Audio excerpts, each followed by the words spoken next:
Here's something most people don't realize.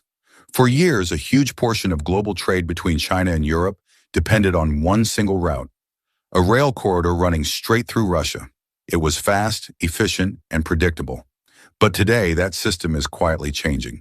And in its place, a new route is rising, one that could reshape the future of global logistics and supply chains. To understand what's happening, it helps to picture how goods used to move. Imagine containers leaving factories in inland China, loaded onto freight trains, crossing Kazakhstan, then moving across Russia, into Belarus, and finally entering Europe through Poland. This was known as the China-Europe Railway Express, one of the most important rail freight systems in the world. It was faster than sea freight, cheaper than air freight, and for many companies, it was the perfect balance between cost and speed. But then geopolitics stepped in. Sanctions, political tensions, and rising risks made companies rethink this route. Suddenly, moving goods through Russia was no longer just a logistics decision. It became a strategic and political one. Insurance costs increased, compliance became more complicated, and border crossings became less predictable. And when logistics becomes unpredictable, businesses start looking for alternatives. That's where the middle corridor comes in, also known as the Trans-Caspian route. Instead of going north through Russia, this route goes south. Goods move from China into Kazakhstan, then cross the Caspian Sea by ship, continue through Azerbaijan and Georgia, pass through Turkey, and finally reach Europe. It's not a single railway line.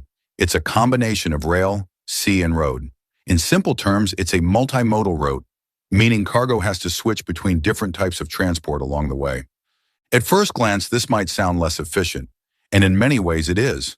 Every time cargo is transferred, from train to ship, from ship back to train, it adds time, cost, and complexity.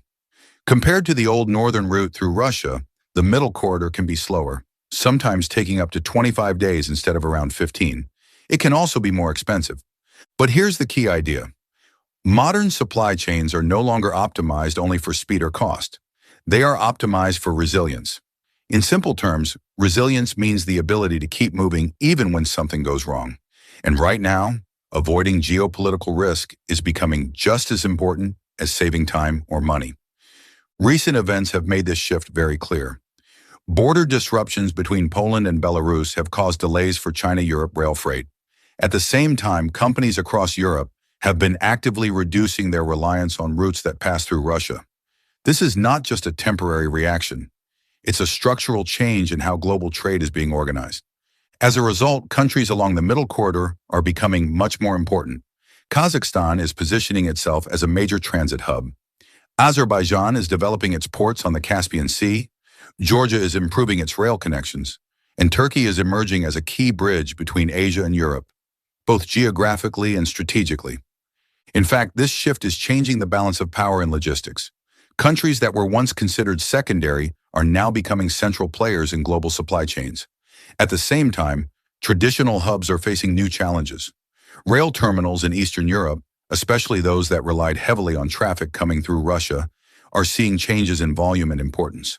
But the middle corridor is not perfect. There are still bottlenecks. The Caspian Sea crossing depends on ferry capacity, which is limited. Weather conditions can affect schedules. Customs procedures across multiple countries can slow things down. And infrastructure, while improving, is still catching up with demand. So the big question is, will the middle corridor replace the northern route completely? The answer is not so simple. In the short term, probably not. The northern route still exists, and in some cases, it remains faster and more efficient. But what is clearly happening is diversification. Instead of relying on one main corridor, global logistics is shifting toward multiple routes. This reduces risk and increases flexibility. In the long term, this could lead to a completely new map of global trade routes. Instead of a single dominant path, there will be a network of corridors, northern, middle, and maritime, all working together. This is a fundamental shift from efficiency-driven logistics to risk-aware supply chain strategy. And this is why the middle corridor matters. It's not just another route on the map, it represents a deeper transformation in how goods move across continents. A transformation driven not only by economics, but by geopolitics, resilience, and the need for stability in an increasingly uncertain world.